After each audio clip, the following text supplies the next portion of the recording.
Hey guys, it's Hannah. Welcome back to my YouTube channel. In today's video, I'm going to be planning out my October bullet journal spreads. The theme is Ravenclaw and the color palette is navy blue and orange, so let's get right into it. First off, I wanted to mention my voice. I am so sorry that I sound all croaky and dead in my voice. I've been ill for the past few days. It's not COVID, I promise. I took a test. But in general, I have just been feeling very under the weather and have lost my voice along the way. I really wanted to get this video out before October started, so I'm just having to make do with what I have, and therefore I have to speak with my gross, croaky voice, so I apologize. On the left side of the spread here, on my quote page, I'm using two different shades of Archer & Olive acrylograph pens, one a navy blue and the other a burnt type of orange, to draw cute little pumpkins in a wreath around the quote that will say, "Let there be." This specific quote has two different meanings to me. The first being let there be as in let it be, as in whatever happens to you happens for a reason and you just need to go with the flow and trust that all will be well. And the other meaning of the quote is let there be October, which is the other side of this spread. I'm using my Zebra Sarasa Clip 0.5mm tip black pen here to write out the lettering, and I use it throughout the rest of this spread to provide that clean, thin line look. On the right side of the spread, I'm using my Tombow Fudenosuke hard tip pen to write out October as the header, and later on I will be drawing some flannel decorations around this lettering.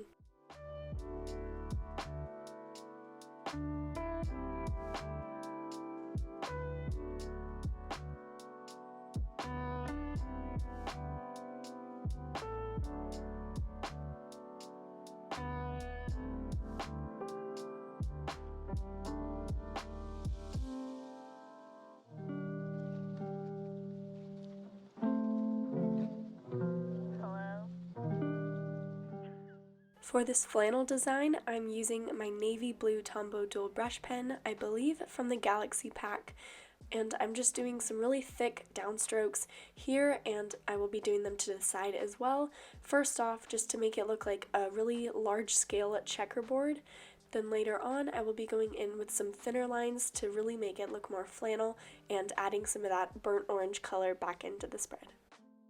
Trying to describe how to draw flannel is really hard and probably very confusing, so if you just watch visually how I do it, I think it'll be a lot easier than it sounds in words.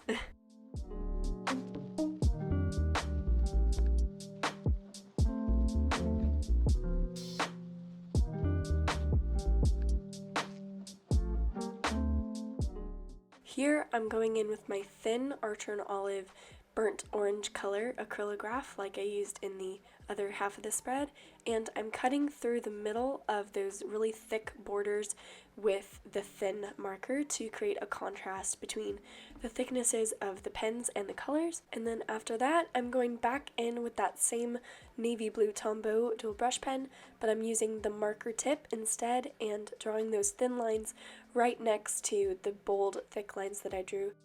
Basically, I think it looks pretty close to a flannel, or as close as you can get by just drawing with two different colored markers and thicknesses, so that is how I drew my flannel for this month.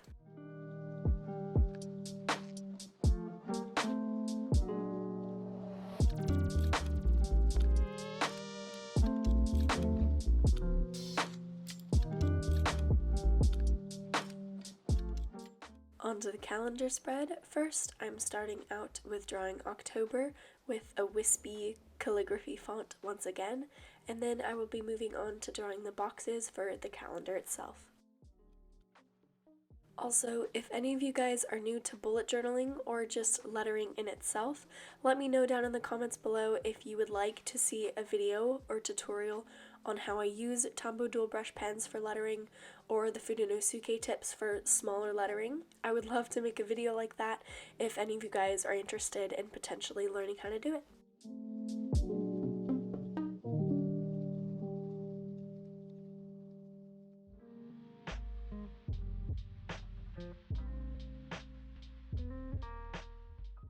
I decided for this month to break out the old typewriter stamps to add a warm fall feel to this spread.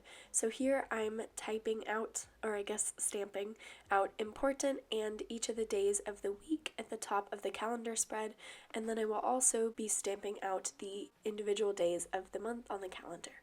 And then I'm also marking the return of the mini pumpkins at the bottom of the spread. Again, I'm using the Archer and Olive acrylograph colors in navy blue and the burnt orange, and I decided to draw them in the spread kind of like they were dancing through the wind at the bottom. I thought it was super cute, and then I drew some little wispies of wind as well with that Zebra Sarasa 0.5mm pen as well.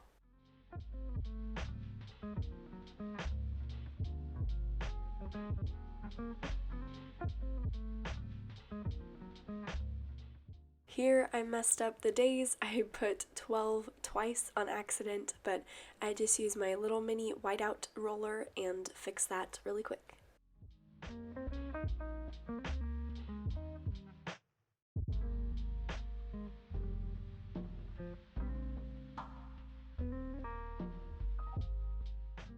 I'm just adding a few more colors and embellishments at the top of the spread to add some fun little pops of color, and that is it for the calendar spread.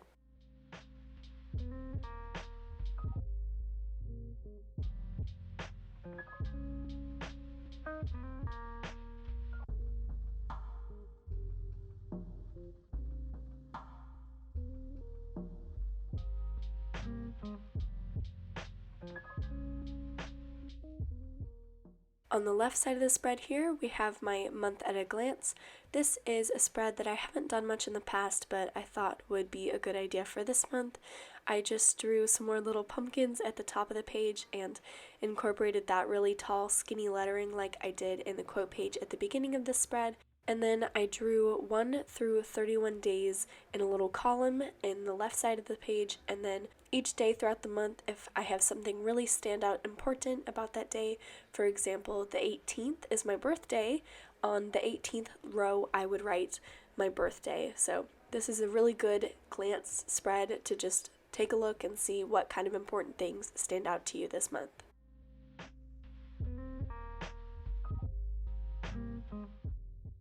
The right side over here is my autumn bucket list, and I'm going back in with my Tombow Fudenosuke hard tip pen again to write some wispy lettering.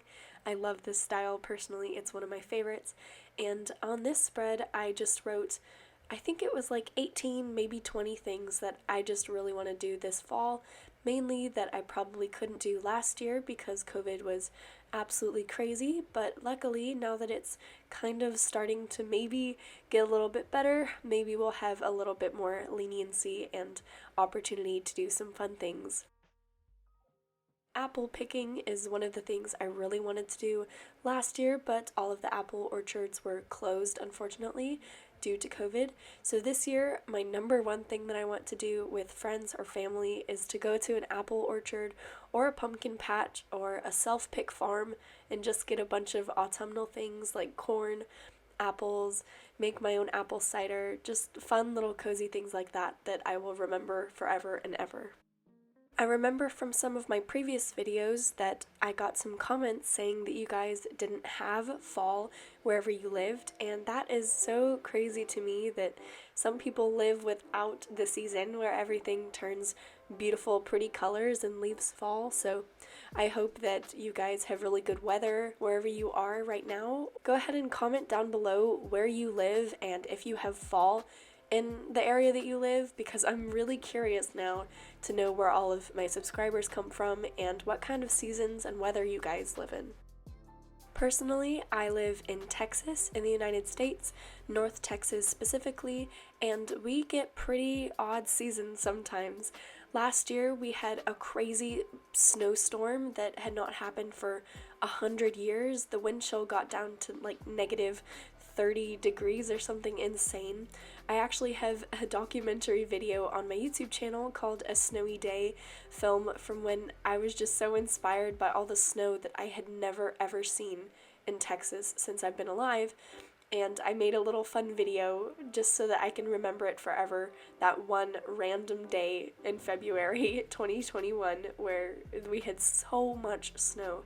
So I will link that right here if you guys want to go watch it. It was super fun to make and so cozy, but so cold. Texas doesn't usually get that cold. We're usually a pretty warm state, so that's why autumn and winter is my favorite seasons, because it's kind of a break from the crazy heat that Texas always experiences. On the left side of the spread here, I have a quote page that says, "I love how the air changes.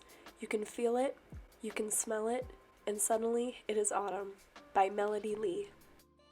On the right side of the spread, I just have kind of a brain dump / birthday planning spread because I'm turning 18 on October 18th this year. That's pretty crazy. And I just have a blank page where I can plan out things that I want to do. Again, it's kind of just a big brain dump spread. And I drew some pumpkins down at the bottom.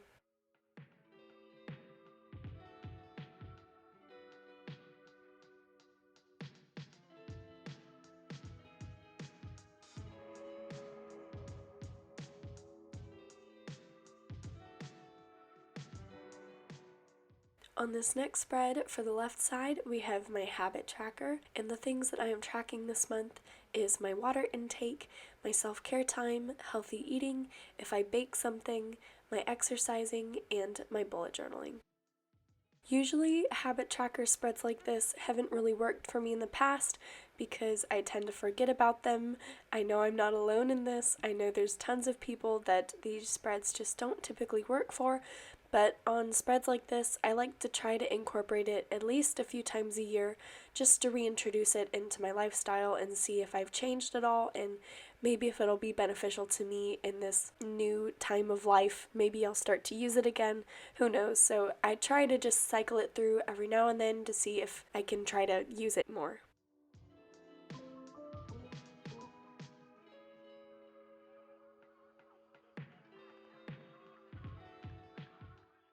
To add some color and decorative elements into the spread, I'm using my acrylograph markers again just to add some orange and navy as the headers for each of the habits that I'm tracking, and then once I outline them, I will be putting the habit inside of the little circle.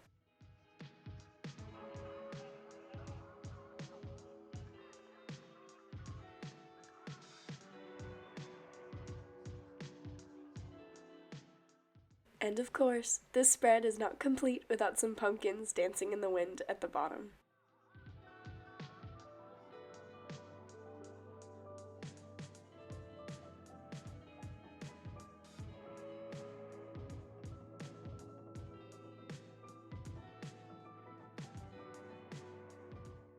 And of course, I had to add some kind of spooky nod to Halloween in this bullet journal setup.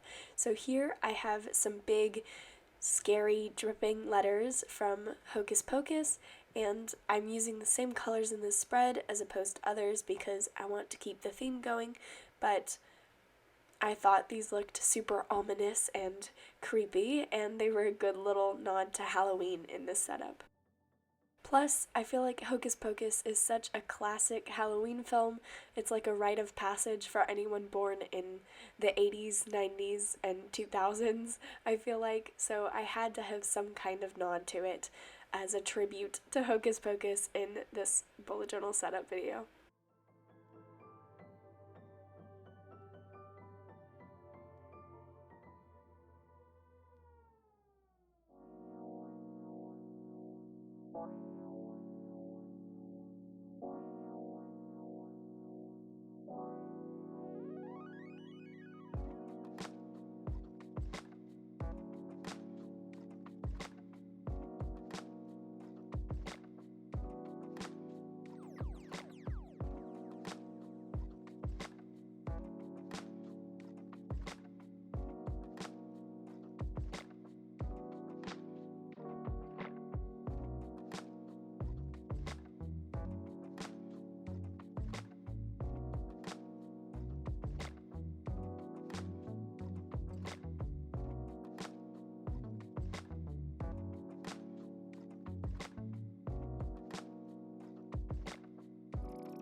For my October week 1 weekly spread, I'm just drawing these big, thin lined boxes to represent each day of the week, and I'm using a ruler because usually I don't, but I just wanted these really crisp lines for this spread for some reason.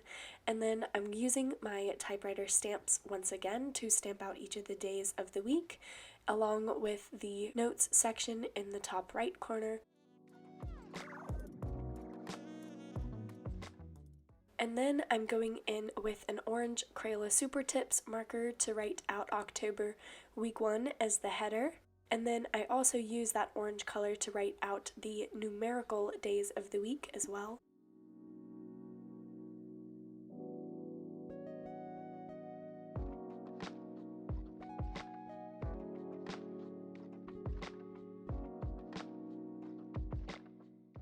Last but not least, for this spread, I go in with my Zebra Sarasa 0.5mm black pen to draw some more pumpkins. This time, I just drew them as black because I figured I have a lot of orange and navy already in this spread, so I thought the black would contrast really well with all of those colors. And that is it for my October week 1 weekly spread. This brings us to the end of my October Plan With Me video. Before I show you guys a flip through of how all of my spreads turned out, I really wanted to thank you guys for watching this video and invite you guys to subscribe to my channel down below with the post notifications so that you get a notification every time I upload, and again to comment where you live in the world.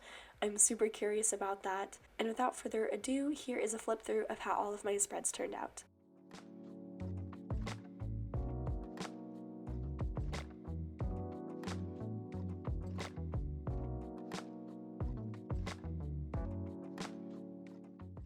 Thank you guys so much for watching this video. I really hope you enjoyed. If you did, feel free to leave a like down below as well with what your theme for October is. I really want to know if it's pumpkins or anything along the lines of that. And again, thank you guys so much. I love you, and I will see you in the next video. Bye!